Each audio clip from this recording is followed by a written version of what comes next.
Live from New Delhi, you're watching DD India Newshour, India's voice to the world. I'm Mark Lynn. Namaskar, and coming up in the next hour. Prime Minister Narendra Modi begins a historic maiden visit to Ethiopia. Warm welcome in Addis Ababa marks new chapter in India-Africa ties. India and Israel deepen strategic ties. EAM Jai Shankar and his counterpart Gideon Saar, they discuss Gaza peace plan and security cooperation.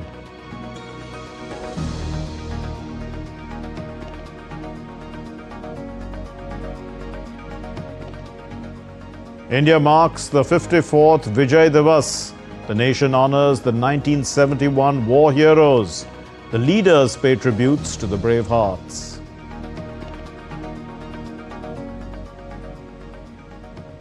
Dutch Prime Minister Schoof and the Ukrainian President Zelensky, they stress on the use of frozen Russian assets for Kiev.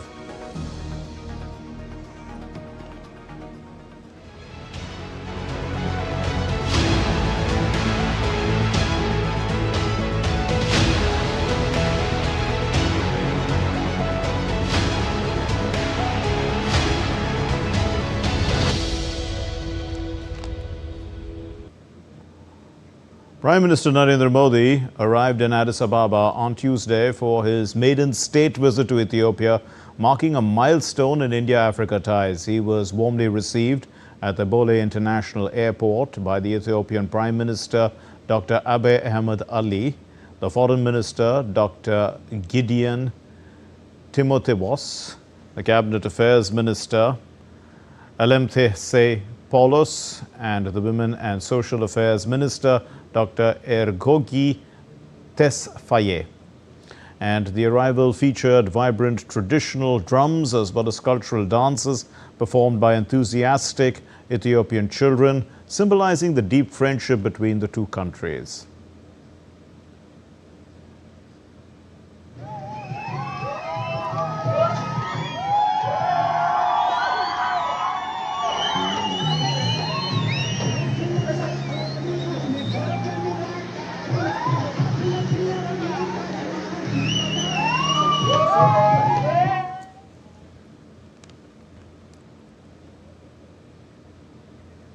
Prime Minister Narendra Modi in Ethiopia, he extended an extraordinary welcome to the Prime Minister Narendra Modi. The Prime Minister was extended this extraordinary welcome upon his arrival at Addis Ababa Airport, and this sets the tone, in fact, for a visit marked by warmth and mutual respect. In a rare and unique display of personal hospitality, the Ethiopian leader went a step further by driving Prime Minister Narendra Modi himself to the hotel. This scripted, in fact, a new chapter because it's unscripted. It's an unscripted moment reflecting not only close diplomatic ties, but also a deep sense of camaraderie between the two leaders. The thoughtful gestures of the Nobel Peace Prize winning Ethiopian Prime Minister highlighted remarkable respect and admiration for Prime Minister Modi. More than ceremonial, the moments symbolized a growing bond between India and Ethiopia, rooted in shared values, mutual trust, and forward-looking partnership.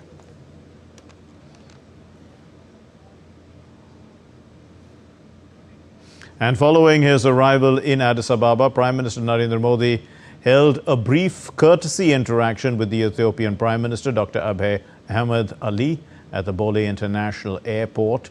And at Addis Ababa Airport, the Prime Minister took part in a traditional coffee ceremony with Ethiopian Prime Minister. During the interaction, both leaders also enjoyed traditional Ethiopian coffee. As we said, the ceremony beautifully highlights Ethiopia's rich heritage.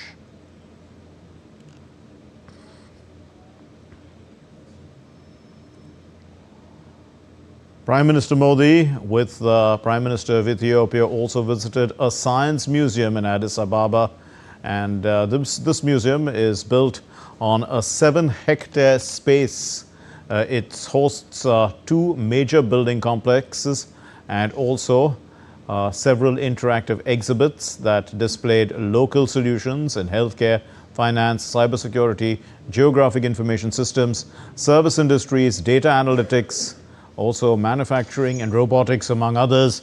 In his remarks, Prime Minister Modi, the Prime Minister of the Federal Democratic Republic of Ethiopia, Abiy Ahmed, he described the Science Museum as a demonstration of Ethiopia's attention to science and technology. He was speaking to Prime Minister Modi there.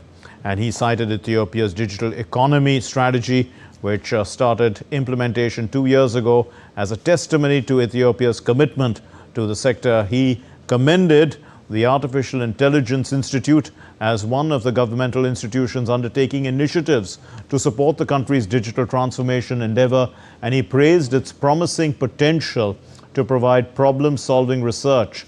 Ahmed also expressed hope that this museum will encourage young people to think creatively and to utilize this space as a breeding ground for innovative ideas. Prime Minister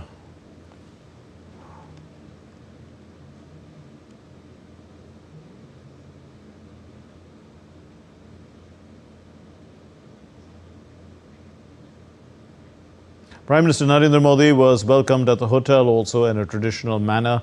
Indian classical dance performances and soulful Indian music marked the occasion, creating a vibrant and cultural atmosphere. The warm reception beautifully reflected India's rich heritage. It added grace and charm to the moment.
Well, we are joined by Ambassador Prabhu Dayal, former senior diplomat. He's joining us from Gurgaon.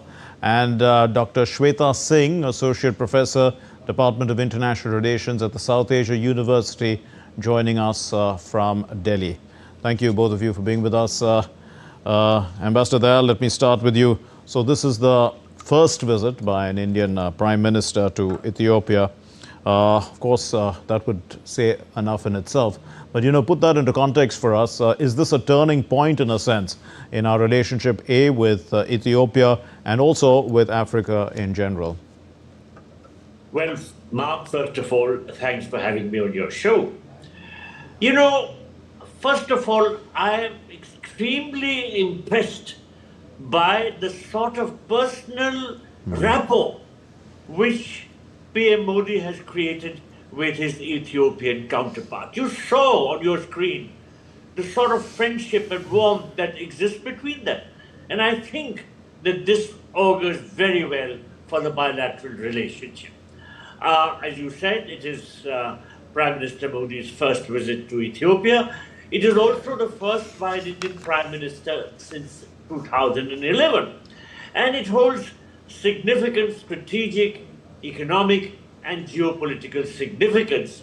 I think it aims to strengthen bilateral relations, enhance India's engagement with Africa and the global south, and also expand cooperation across various key sectors. It's not a small matter that the Ethiopian Parliament has extended a very special gesture by inviting Prime Minister Modi to address it. This highlights India's democratic values and the potentials of the partnership. I think this is, as I said earlier, a significant diplomatic gesture by Ethiopia. Now, there are some key areas of significance, of importance. Firstly, the visit seeks to provide a momentum to the historically deep relationship between the two nations, which dates back over 2000 years. Secondly, India is Ethiopia's second largest trading partner, and Indian companies are among the top foreign investors. So, discussions are expected to focus on diversifying trade and identifying new opportunities in various areas such as agriculture and mining, pharmaceuticals and healthcare, manufacturing and infrastructure development, and also renewable energy, especially solar energy. Then, of course, a key highlight is the potential signing of a technology agreement for unified payment interoperability. Then again, another important aspect is the fact that Ethiopia is the headquarters of the African Union. And the African Union was admitted as a permanent member of the G20 during India's presidency in 2023. So the visit aims to align views on global challenges and strengthen South-South cooperation, particularly as India prepares to assume the chairmanship of BRICS next Right. year, and Ethiopia has recently become a member of this grouping. Indeed. Do we have Shweta Singh also with us? Yes, ma'am. Okay, so when we look at this relationship, Professor Singh, you know, India's expertise, let's say, in IT and pharmaceuticals and renewable energy, these are the emerging areas. How does this help? You know, taking at least looking at the relationship, what Addis Ababa may be wanting from India. Would you say that these are areas that you know, they would say here's something we can do business with India with? Thank you for having me on your show. And I'm going to take on from some of the key points that Ambassador Dayal has already highlighted. But just building on your question, you know, and I think one of the things that we really need to look at is that this is a very, very strategic move on the part of India, because we are looking at a very active engagement with Horn of Africa. Now, if you're looking at Horn of Africa and you're looking at trade and bilateral ties, I think connectivity is also a key element that we need to foreground. So just building on the idea of, yes, the trade is an important aspect, but also relatedly, I would say trade routes are an important aspect. So if you're looking at, for instance, the Red Sea area, now the Red Sea would be a very strategically important maritime sea line of communication. So I think India's engagement with Ethiopia has multifaceted, it's a very multifaceted terrain. So yes, trade, strategic cooperation, we are looking at connectivity, and we are also looking at foregrounding the solidarity in terms of the voice of the global south. And as Ambassador Dayal very rightly pointed out, India is going to be taking up the chairmanship of BRICS. So and Ethiopia is obviously a key voice in the context of African Union. So I think those kind of strategic moves are extremely important for a mutually converging and a strategic tie that India is taking forward with Ethiopia. So I think that's where I'm going to say. But coming back onto the context of trade, and just expanding on the context of trade, I would say I would look at the whole context of green energy transition, solar energy transition, and the convergence in the context of the transfer of technology in the context of the energy transitions that we are talking about. Also digitization and what can Ethiopia learn, or what kind of partnership can we forge in the context of digital payment systems that India is really leading on. The other aspects that if we are looking at, and I think as you rightly pointed out, India is a key trading partner for Ethiopia. So if you're looking at India's engagement on the trade front, and given the fact that it's a it's a point of geopolitical flux where we can't really have or we can't really be relying on one key pivot in the context of trade relationship. So I think if you look at the three important countries that Prime Minister Modi is visiting right now, and obviously Jordan and then Ethiopia, so and then Oman, so we are looking at also a macro move in the context of strategic engagement on expanding trade relationships, and India taking a lead in that context. So diplomatically, strategically, economically, I would say it's a way forward. Indeed. Ambassador Dayal, if we look at Ethiopia in particular, what does Ethiopia have that India could possibly be interested in terms of taking the relationship forward? In agriculture, they are famous for coffee. In some of the aspects that people could be looking at, food processing is another area. There is in the agricultural space, agro commodities, opportunities for Indian firms, because at the end of the day, I mean, we are looking to build trade volumes which are very, very low currently, and Africa as a continent is significantly huge with huge potential. So, I mean, when we are looking at, of course, the Prime Minister will be meeting certain other leaders as well, but Ethiopia plays a significant role in the African Union. How would you look at, the whole approach of where we start building our trade potential with Africa? Well, we have to take a very comprehensive view of the entire situation and build a broad-based relationship. We are already working towards that. In addition to all the sectors which we have discussed, let us not forget that education has been a core element of the relationship. And thousands of Indian teachers and professors have worked in Ethiopian schools and universities for decades, and they have contributed significantly to human capital development, and Ethiopia greatly appreciates it. India has provided numerous scholarships and technical training slots under the iTech program and the Pan-Africa e-network project for Ethiopian students and professionals. So this is one sector which has played a very significant role, and I think we will continue to focus on this. And this was certainly a very important area for discussion during Prime Minister's visit. Of course, as you mentioned, and we have discussed earlier during your program, there are various sectors which are important for economic cooperation. Agriculture and mining is one of them. Pharmaceuticals and healthcare. There are lots of possibilities of expanding the already existing cooperation in these areas. And then, of course, as Professor Shweta Singh was mentioning, the energy sector, renewable energy sector, solar energy sector is very significant. India has gained considerable expertise in this area, and surely the Ethiopians would profit greatly if we share whatever we know and in whatever manner we can help them. So I think there is a indeed. for a broad-based cooperative relationship. Sure. Professor Singh, it's not really only the expertise that they would require. They would require investments as well. They would probably require, Indian companies to come in and set up shop in a sense, especially in the renewable sector space, infrastructure, development support. To what extent do you think, Indian industry is geared up to invest in Ethiopia in particular, and then later in Africa in general? I would say India is opening up that space. And I think India is going to facilitate that both on the domestic front as well as in the context of the African space that we are talking about.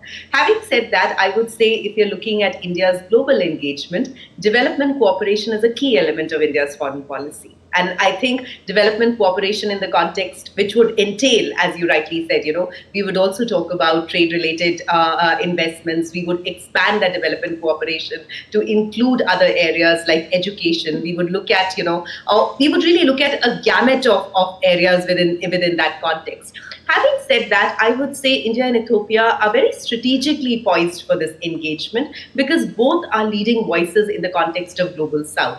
So everything else, in fact, ties up to this convergence that we are talking about. Especially as I want to repeat myself, given the kind of global alignments we are looking at, this kind of South-South cooperation, this kind of leveraging in the context of Global South is extremely important. So I would really say that this is a step forward, and I think in that context, India would lead and regain that diplomatic space. I would also want to highlight here, just as a footnote, that Horn of Africa is also a competing strategic space And we are looking at extra-regional powers. So it's a strategic move in the context of India to lead this partnership or to initiate this long-term partnership with Ethiopia in the context of Horn of Africa. Okay, indeed. But if we look, Ambassador Dayal, once again at potential, because we can see that trade is less than $1 billion currently between the two countries. And we're looking at, trying to boost it to, let's say, about $2 to $3 trillion and $4 trillion.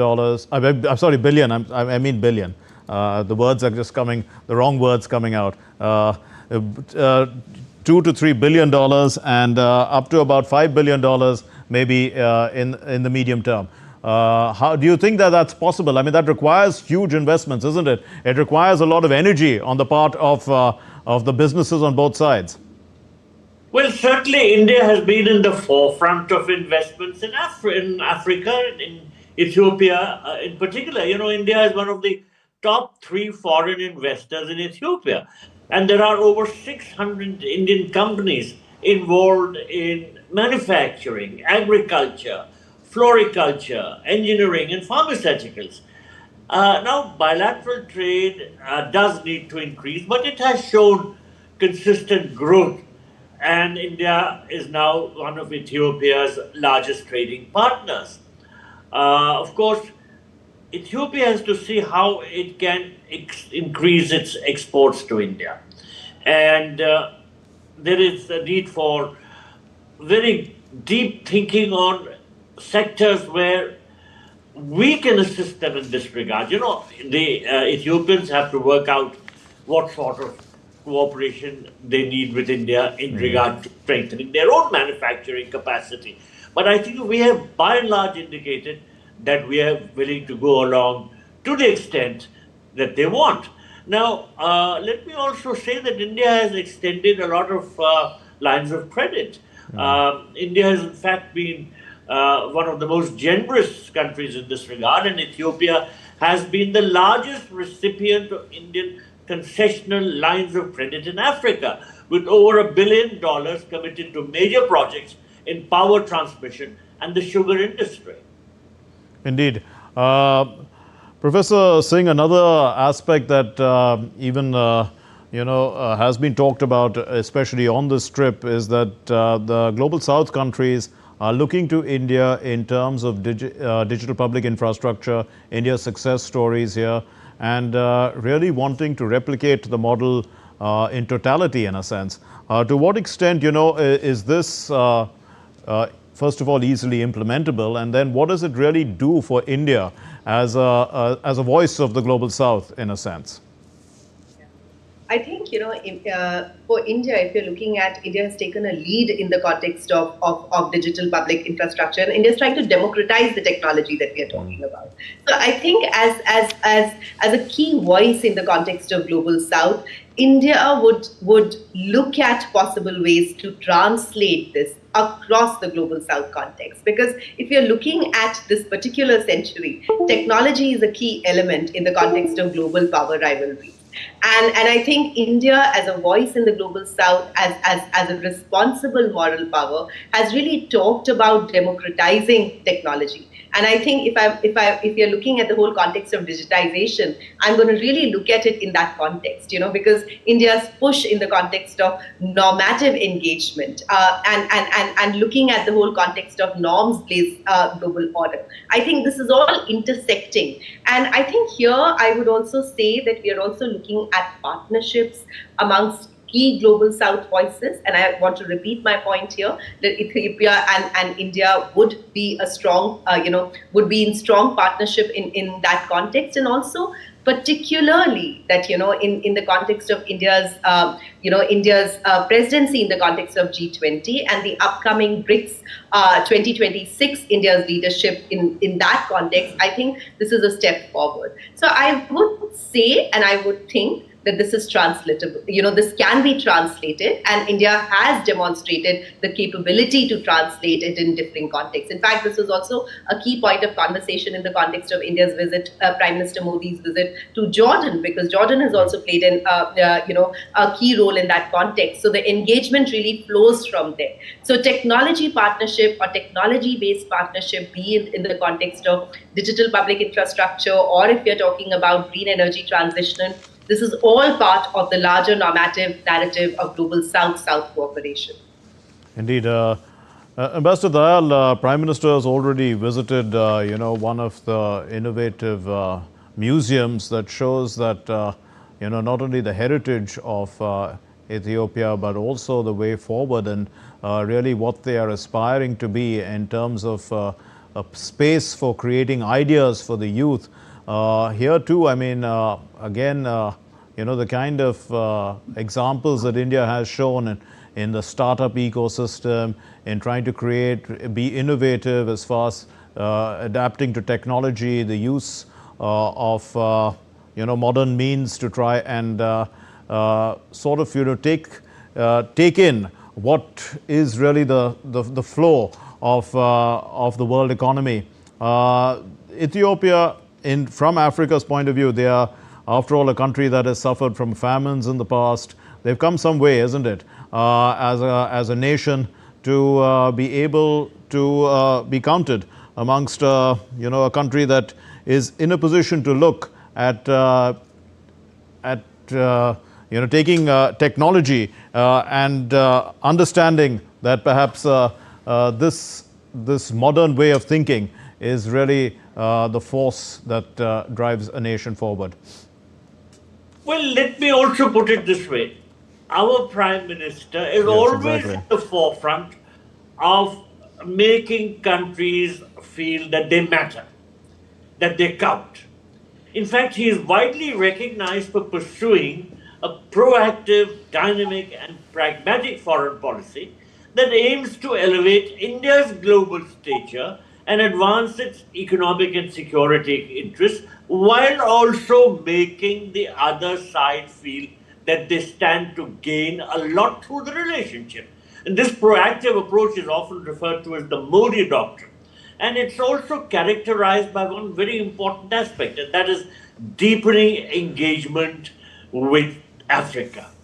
Because Africa has been given the sort of importance by Prime Minister Modi which it was not receiving earlier. And he is working towards building a comprehensive, multifaceted policy which would embrace various sectors and enhance India-Africa relations. So let me also say that in this context, the Indian diaspora is playing a very significant role. We have been seeing on your screen how the Indian diaspora has been so proactive and so warm in welcoming our Prime Minister, and the sort of respect that they enjoy in Ethiopia. So I think that the thousands of Indians who have worked in Ethiopia and are contributing to human capital management, they are a bridge of friendship between the two countries. So I see a very bright future for the India-Ethiopia relationship, and it has been given a very good start by our Prime Minister's visit.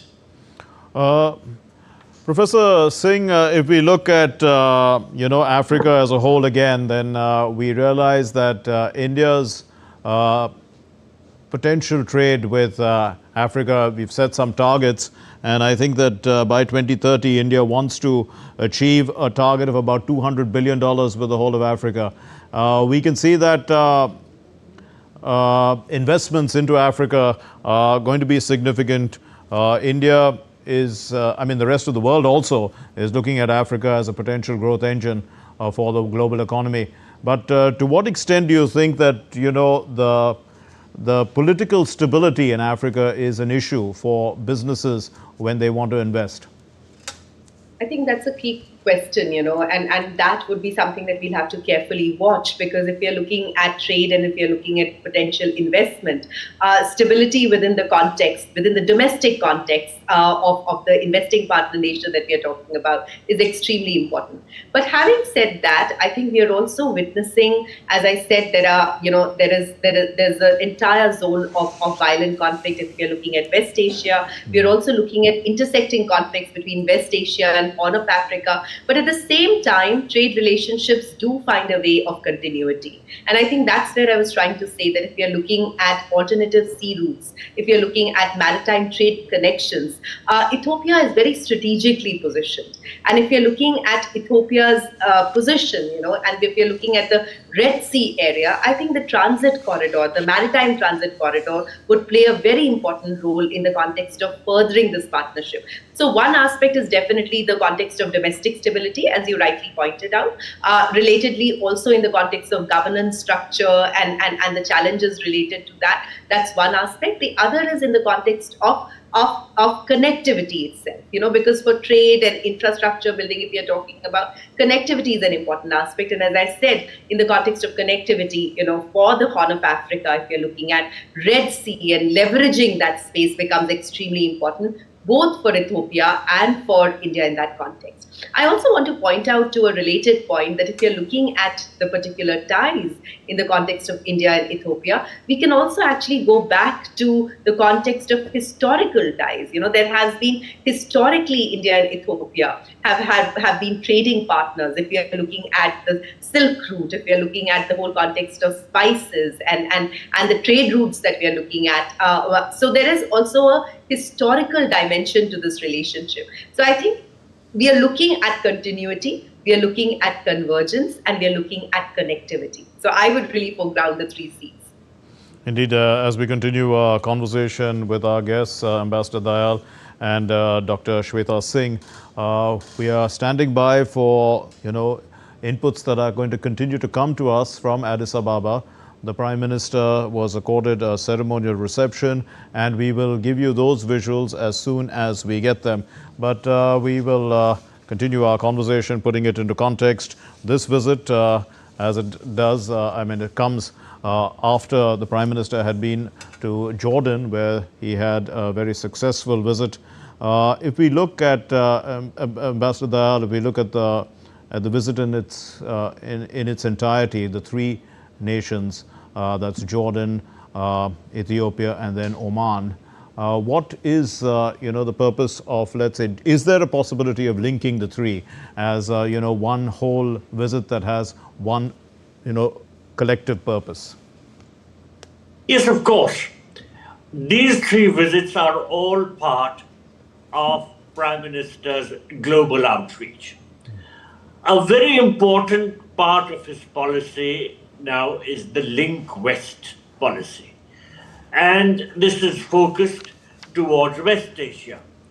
Significantly, he will be visiting 2 West Asian countries. He has already visited Jordan, he will be going to Oman. So he's trying to strengthen India's relations with the countries of West Asia.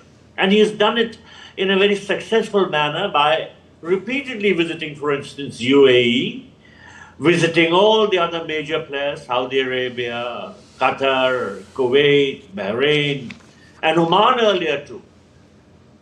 So what has happened is that India's standing in this region has gone up considerably. We are getting in visuals from Addis Ababa once again. These are visuals of the Prime Minister a little earlier being given a ceremonial reception at the National Palace Museum in Addis Ababa.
Indeed, so these are visuals that have come in. Prime Minister Narendra Modi being given a ceremonial reception in Addis Ababa. India and Ethiopia share very old and historic ties. And this is a new chapter because this is the first visit by Prime Minister Narendra Modi to Addis Ababa in his tenure as Prime Minister. And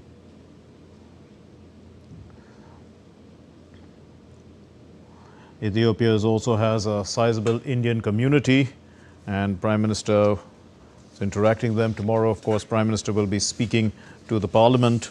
He'll be addressing a joint session of the Parliament, and really it is a democratic journey of India, shared values with Ethiopia that he's likely to raise. And Prime Minister Abiy Ahmed Ali and senior officials continue to be by Prime Minister Narendra Modi's side in the entire visit from the time the Prime Minister has arrived in Addis Ababa.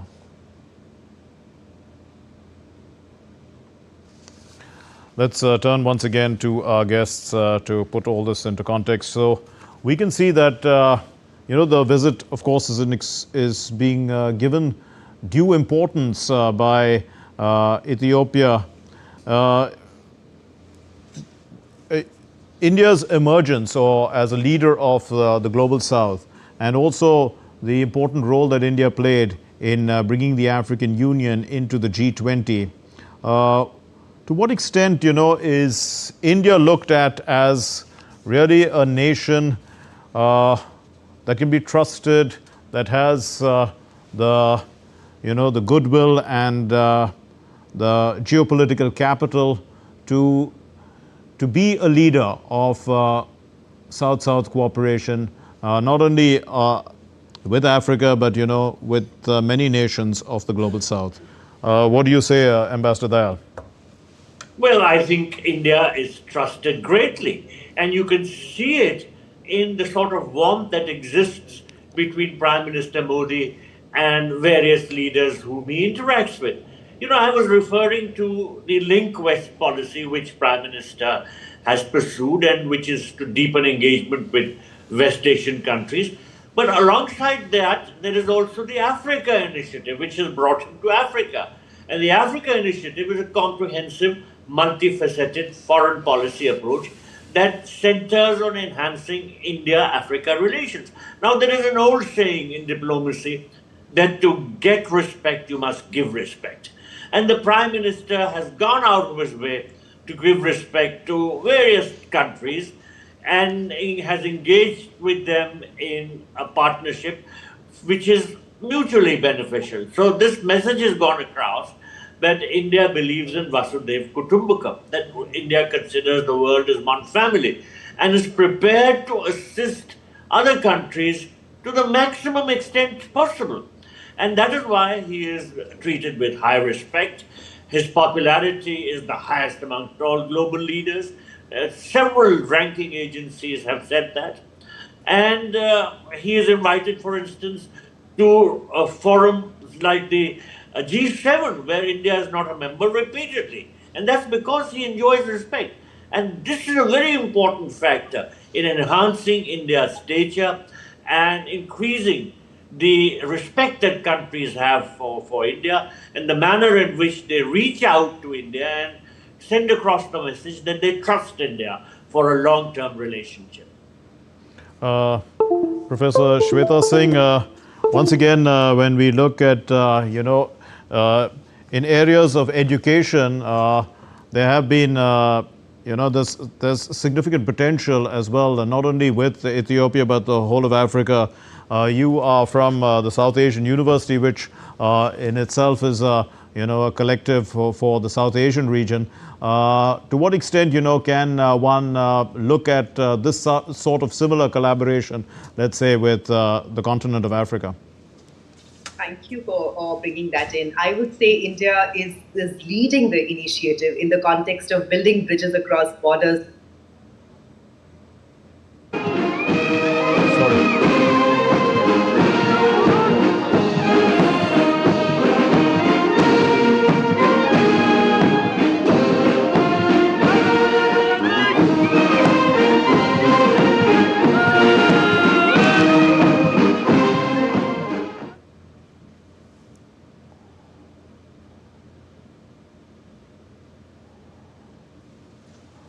Prime Minister Abiy Ahmed Ali introducing.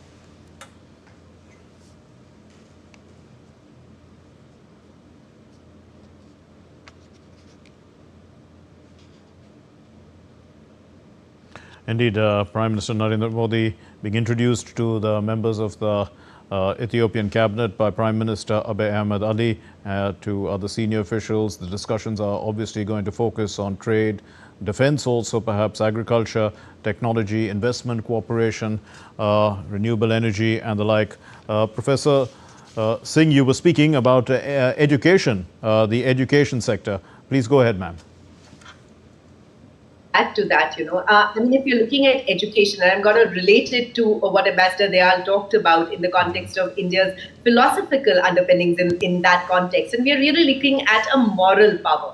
And if you're looking at India as a moral power, we are not just looking at the question of capability, but we are also looking at normative connections. And here, when you're talking about normative connections, I would say educational partnerships are a key in the context of building and taking forward these normative connections. So as you rightly pointed out, South Asian University, which is where India has taken a key role, is a key player. And we know that the South Asian University campus is situated in New Delhi. And I would say it's a very unique initiative. Similarly, India has also forged educational partnerships in the context of Africa, broadly across Africa. And I would say, as Ambassador Dayal also pointed out, there have been a large number of teachers, students. India has facilitated fellowships in the context of exchange programs that we are talking about. And education remains a key pillar of people-to-people connectivity that we are talking about. We've always looked at education as a key bridge across continents. So I think India would play a key role in that context. I would look at education, I would look at cultural partnership, I would look at historical ties and people-to-people contact, where diaspora also plays an important role. So I think we are seeing a multifaceted relationship in this quest for multilateralism, where India is a leader in the context of Global South voice. Indeed, we'll leave it there for the moment. Thank you very much, Dr. Shweta Singh, Associate Professor, Department of International Relations, South Asian University, and Ambassador Prabhu Dayal, former senior diplomat. Thank you very much for joining us for the moment. We continue to follow the Prime Minister's engagements in Addis Ababa, and as and when we get more inputs, we shall bring them to you and we shall put them into context as well. But for the moment, we're going to take a short break here on NewsHour. Stay with us.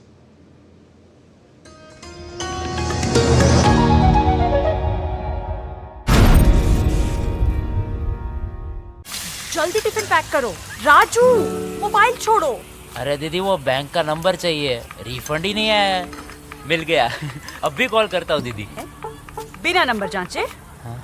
अक्सर जालसाज bank की नकली website और फर्जी number से पैसों की धोखाधड़ी करते हैं। तो फिर सही नंबर? बैंक की ऑफिशियल वेबसाइट या तो कार्ड पर। आपने तो बचा लिया दीदी। काम से नहीं। आरबीआई कहता है, सही वित्तीय बर्ताव करे आपका बचाव।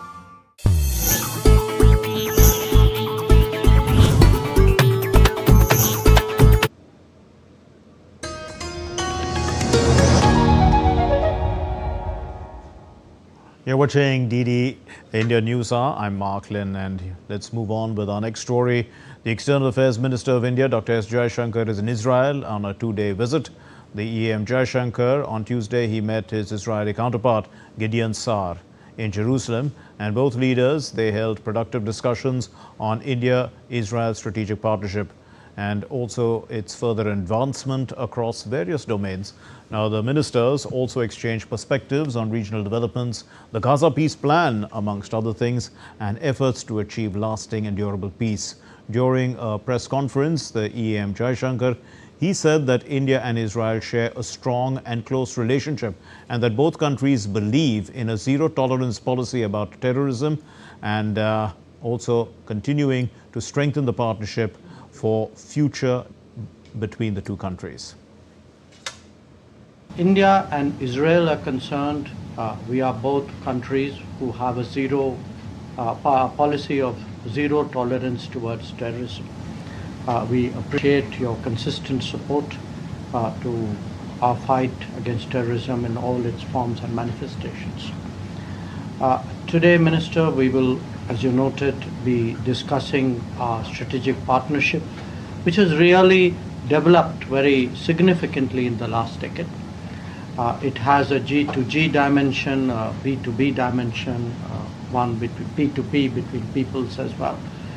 I would say there are a very large number of domains today that our relationship touches in one form or the other. But what we will do, building on the work plan which our teams have finalized, is really to address ourselves to the task of purposing our relationship for the world that awaits us. President Draupadi Murmu inaugurated the 1066th Jayanti celebrations of Adi Jagatguru Shiva Ratrishwara Shiva Yogi Mahaswami of the revered Sutur Mutt on Tuesday in Karnataka's Malavali. Now, speaking at this event, the President highlighted the role that these institutions like the Sutur Mutt, they have played and continue to play in achieving the government's vision of holistic development of India. A developed India requires the integration of modern education with moral wisdoms, innovation with environmental responsibility, economic growth with social inclusion, and progress with compassion. The Government of India is working with this holistic vision. Institutions like Sutur Mutt can play a substantial role in this national endeavor. In the ongoing winter session of Parliament in India, the Education Minister, Dharmendra Pradhan, he introduced the Viksit Bharat Shiksha Adhishtan Bill 2025 in the Lok Sabha on Tuesday. So this bill provides for the establishment of the Viksit Bharat Shiksha Adhishtan, which is an apex body.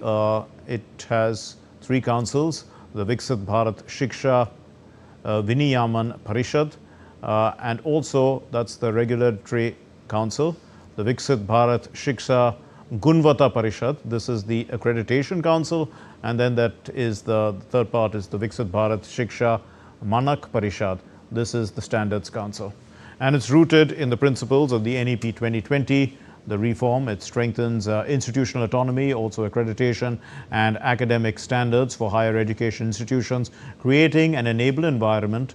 This is an enabling environment for excellence in education, research and innovation. So these institutions will be encouraged to become autonomous by achieving the highest levels of quality through public disclosure. Under the framework, all higher education institutions currently under the Ministry of Education, the UGC, the AICTE, as well as the NCTC, they are all coming under the Viksit Bharat Shiksha Adhishtan, ensuring consistency, quality and global competitiveness. The Viksit Bharat Shiksha Adhishtan Bill 2025, it marks a landmark reform aligned with the vision of the Prime Minister Narendra Modi, to modernize India's higher education system. On the 12th of December 2025, the Union Cabinet, which was chaired by the Prime Minister Modi, it approved this Viksit Bharat Shiksha Adhishtan Bill 2025 to be introduced in the Parliament. Now, the Rural Development Minister Shivraj Singh Chauhan, he introduced another bill, the Viksit Bharat Guarantee and Rozgar and Ajivika Mission, Gramin, the G Bill 2025 in the Lok Sabha, VB Ram Bill. So this bill in fact aims to establish a rural development framework aligned with the national vision of Viksit Bharat 2047. It's going to provide a statutory guarantee of 125 days of wage employment in every financial year to every rural household whose adult members volunteer to undertake unskilled manual work. It thus aims to promote empowerment, growth and convergence, and also saturation for a prosperous and resilient rural Bharat. The latest as far as the Goa fire investigation is concerned, and the Luthra brothers, the owners of that Goa club where the fire killed 25 people, have been brought to Delhi. These people, the Luthra brothers, they were brought to India on Tuesday. The aircraft carrying the Luthra brothers had landed in Delhi in the afternoon. So a team of the Goa police also was present at the airport, and they were arrested upon arrival. The medical examination of the Luthra brothers has been done at the Indira Gandhi Hospital, Dwarka in New Delhi. After taking custody of the deported Luthra brothers in New Delhi and after obtaining transit remand, the Goa police is bringing both of them to Goa. And the police team, along with the accused, is likely to reach Goa by tomorrow morning. So India is celebrating Vijay Diwas today. It commemorates the anniversary of the victory of the Indian Armed Forces in the 1971 India-Pakistan War, in which about 93,000 Pakistani soldiers surrendered, and that resulted in the liberation of Bangladesh as well. So the war began with Pakistan, in fact, launching preemptive airstrikes against 11 Indian air bases. That happened on the 3rd of December. The war was a consequence of the genocide of people of East Pakistan, which was carried out by the military regime of General Yahya Khan of Pakistan. And this war, which was short and intense, was fought on both the eastern and western fronts. So the 13-day war resulted in the complete surrender by the Pakistani forces and also the creation of Bangladesh and the rise of India as a power to reckon with. With this decisive victory over the adversary, the Indian Armed Forces affirmed themselves as a strong component of national power.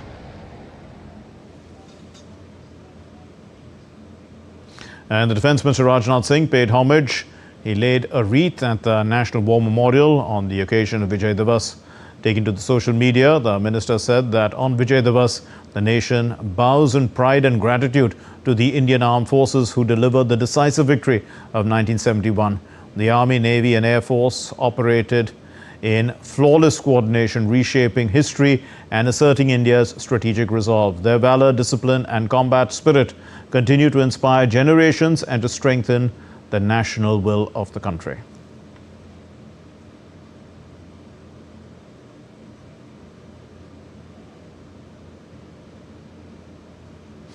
Well, Bangladesh also saw celebrations commemorating the Liberation War of 1971. Marking the occasion, both India and Bangladesh invited each other's war veterans and serving officers to participate annually in each other's Victory Day celebrations. These bilateral visits provide a platform for Bangladeshi Mukti Jodhas as well as Indian war veterans to celebrate the unique friendship of the two countries as well as to renew memories of that liberation war.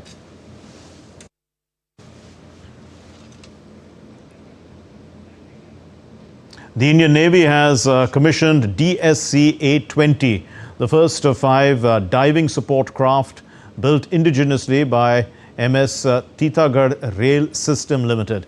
So this vessel was commissioned at the Naval Base Kochi, and it marks a significant step in strengthening India's indigenous naval capabilities. The commissioning ceremony was presided over by Vice Admiral Samir Saxena, the officer in charge of the Southern Naval Command, and also hosted by Vice Admiral Sanjay Sandhu, who's the controller of warship production and acquisition. It was built under a 1921 Ministry of Defense contract. The DSC-820 is a 390-ton catamaran hull vessel. It's designed to Indian Register of Shipping Standards, with hydrodynamic testing conducted at NSTL Visakhapatnam. It's equipped with state-of-the-art diving systems. The craft will support underwater repairs as well as inspections. harbour clearance operations and critical diving missions in coastal waters, advancing the Navy's Atmanirbhar Bharat objectives. The Dutch Prime Minister Dick Schoof held a joint press conference with the Ukrainian President Volodymyr Zelensky in the Netherlands. And speaking at that press conference, Zelensky said that using of Russian frozen assets would help Kiev to balance out a decrease in support from some of its partners. According to the Ukrainian president, a decision by the European Union to use these frozen Russian assets to support Kiev is crucial. It is definitely not easy for Ukraine. We do have financial challenges. You see how we work. Not everyone is happy about the format of frozen assets use. Today, frozen assets could balance out some decree in support from some countries. It would be serious support. I do not see an opportunity to stand strong without this support. You're watching DDNA News Hour. Time now for the sports news. And India's presence on the global cycling map is set to grow stronger, with the country preparing to host its biggest and most challenging road cycling event to date. The first ever Pune Grand Tour 2026, a continental team men's elite road cycling race. Starting from January 19, 2026, it is set to kickstart the international cycling calendar with a 4-stage multi-day challenge that promises to be a truly global spectacle. Here's a report. India will host its first ever UCI 2.2 Pune Grand Tour 2026, a continental team men's elite road cycling race from January 19 to 23, 2026 across the Pune district. Termed as the biggest and toughest cycling event ever staged in India, the 4-stage race will feature participation from nearly 40 countries, including 2 teams from India. Ahead of the main event, a national trophy tour in Delhi served as a curtain raiser, where the winner's trophy was unveiled and an audiovisual presentation showcased the scale and ambition of the Grand Tour. The event was attended by Minister of Youth Affairs and Sports Mansukh Mandavia, Indian Olympic Association President P.T. Usha, Cycling Federation of India President Pankaj Singh and Secretary General of CFI Maninderpal Singh, along with other officials from the CFI. हम cycling के grand tour करने जा रहे हैं। दोस्तों, cycling fitness के रूप में हमारे बीच में आ चुकी है। साइकिलिंग ए बेस्ट फिटनेस का माध्यम है। मैं हेल्थ मिनिस्टर भी रहा हूँ, डॉक्टर भी हूँ। मैं जानता हूँ cycling is a best exercise, और इसलिए आज साइकिलिंग एक फिट इंडिया का पार्ट बन गया। Hosting UCI sanctioned event in India is a critical step in preparing our athletes to compete confidently at the Asian Games, Commonwealth Games and the Olympic Games. I would like to place on record my appreciation for Cycling Federation of India, whose continued effort in developing in sport, supporting elite athletes and bringing international standard event to India have been instrumental in making initiatives like the Bajaj Pune Grand Tour possible. The event will be contested over a 437-kilometer 4-stage route cutting through Pune's urban areas, heritage zones, rural expanses and foothills, designed to test endurance, speed and race tactics. Officials credited initiatives like the Fit India movement and Khelo India for strengthening India's fitness culture and promoting cycle nationwide.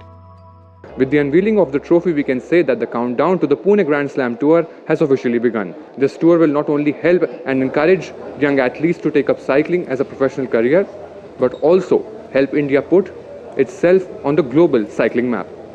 With cameraman Sanjay, this is Mehraj Singh for DD India, Delhi. Well, that's all we have in this edition of DDNA News Hour. Let's know your thoughts on the news of the day. For those of you on the go, get the latest news and updates from India and across the world on the DD India mobile app. The app is available on Android and iOS platforms. Scan the QR code and download it now.